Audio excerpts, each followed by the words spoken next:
안녕하세요, 시유입니다. 혹시 연말정산 아직도 뱉는 분 계신가요? 회사에서 하라는 대로만 서류 제출하고 연말정산 지나가시는 분들 계신가요? 그렇다면 영상 정말 끝까지 들어주시면 좋을 것 같아요. 연말정산 무조건 환급받는 방법에 대해서는 전 영상에서 소개를 드렸으니까 이것도 확인을 해주시면 좋을 것 같습니다. 첫 번째, 부양가족이 많을수록 유리한 건 다 아시고 계시죠?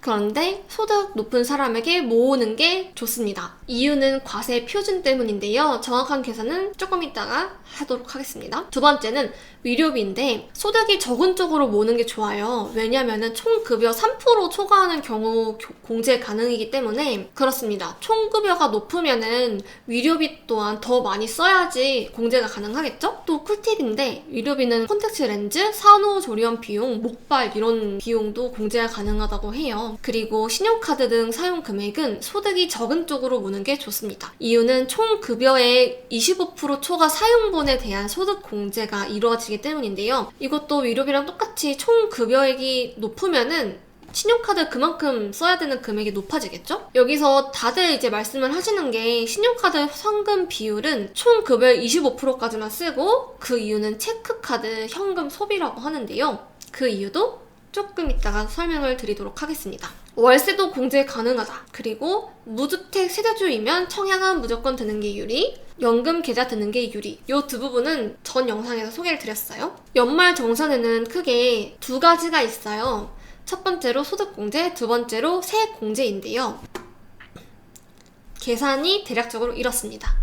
총 급여액이 있는데 거기에 소득공제 된 금액을 빼고 근로소득이 나옵니다. 이 근로소득으로 산출세액을 계산할 수 있고 세액공제를 빼면 결정세액이 됩니다. 고영희님이 있습니다. 이 고영희님은 4천만 원의 소득이 있고 1인 가구예요. 청약 10만 원씩 납입을 하고 있고요. 신용카드 연간 사용액 2천만 원이에요. 연금저축 연 400만 원 들고 있고 월세도 연 480만 원 납입을 하고 있는 고영희님이 계십니다. 자, 총 급여액은 연간 급여액 빼기 비과세 소득이에요. 고영희님은 계산하기 편하게 비과세 소득은 없다고 계산을 하고 총 급여액을 4천만 원이라고 합시다. 자, 그러면은 이제 근로소득은 총 급여액 빼기 소득공제입니다. 정부에서 소득공제에 대한 해당하는 게 있다면은 세금을 빼주겠다, 근로소득을 쳐주지 않겠다라고 하는 건데 이 소득공제를 얼마인지 계산을 해야겠죠? 이 고영희님은 첫 번째 근로소득공제가 있는데 여기 보시면은 1,500만 원 초과 4,500만 원 이하면은 이 근로소득 공제금액 계산하는 방법이 있죠. 계산하는 방법대로 계산을 해봤습니다. 750만 원 더하기 4천만 원을 1,500만 원을 뺀 다음에 15%를 곱하면은 1,125만 원이 나와요.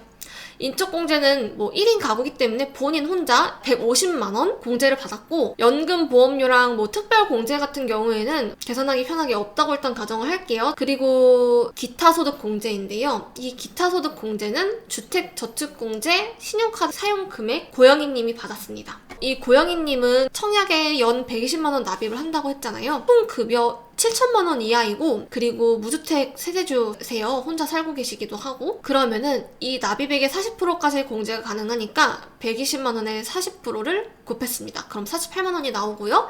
신용카드 사용 금액은 연 사용액 2천만 원 중에서 일단 1,000만 원만 인정을 하죠. 왜냐면 연소득 25% 초과분에 대해서 인정을 하니까. 그리고 1,000만 원을 신용카드를 사용하다고 하니까 15%로 일단 계산을 해볼게요. 그러면 150만 원입니다, 여러분. 코로나도 심해지고 하다 보니까 이런 공제율이 좀 더 높아지긴 했어요. 근데 기본적으로 신용카드는 15%, 선불카드, 현금 영수증, 체크카드는 30%였거든요. 신용카드가 공제율이 낮으니까 연 소득액의 20%까지는 신용카드로 채우고 그 다음 체크카드로 채우는 게 유리하다는 말이 나오는 겁니다. 이 고영희님은 소득공제가 얼마냐면 1,473만 원입니다. 그러면 이 근로소득이 얼마냐? 2,527만 원이에요. 이 고영희님은 정부에서 2,527만 원을 근로소득으로 해주겠다라고 하는 겁니다. 근로소득으로 산출세액을 계산할 수 있어요. 이 산출세액 표라는 게 있는데요.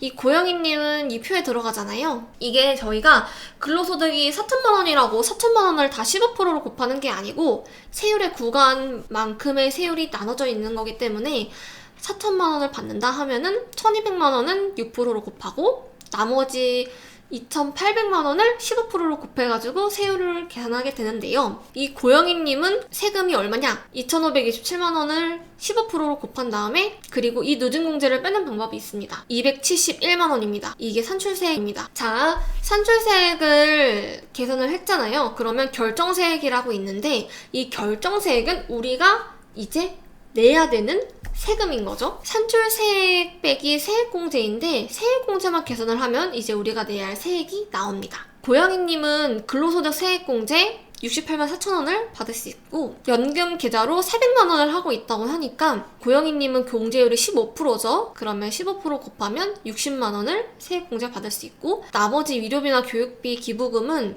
없는 걸로 일단은 계산을 할게요. 다음에는 월세 세액공제인데 고양이님 열세로 연 480만 원 납입을 하고 있잖아요. 그러면은 480만 원을 12%로 곱한 57만 6천 원이 세액공제가 됩니다. 그러면은 세액공제가 총 얼마냐? 계산을 하면은 186만 원입니다. 내야 하는 세액은 얼마? 85만 원이에요. 그럼 차감 징수 세액이 나오겠죠? 이게 연말정산 했을 때 받는 세금 돈인 거거든요. 결정 세액이 85만 원이라고 결정이 됐어요. 근데 우리가 월급을 받을 때 항상 사전 세후라고 얘기를 하잖아요. 우리가 받는 월급은 세금이 떼져서 받는 월급이기 때문에 이미 세금을 납부를 했었잖아요. 고영희님은 기납부 세액이 연봉 4천만 원인데 대략 5% 가정을 하면 200만 원이에요. 월급에서 이미 떼인 세금이 200만 원입니다. 그러면은 이 85만 원 빼기 200만 원을 하면 총 115만 원이 환급이 되는 거예요. 연말정산 계산하는 방법에 대해서 제가 말씀을 드렸는데 이게 사실 사람마다 상황이 다르고 하다 보니까 계산을 하는 법을 아는 게 정말 중요해요.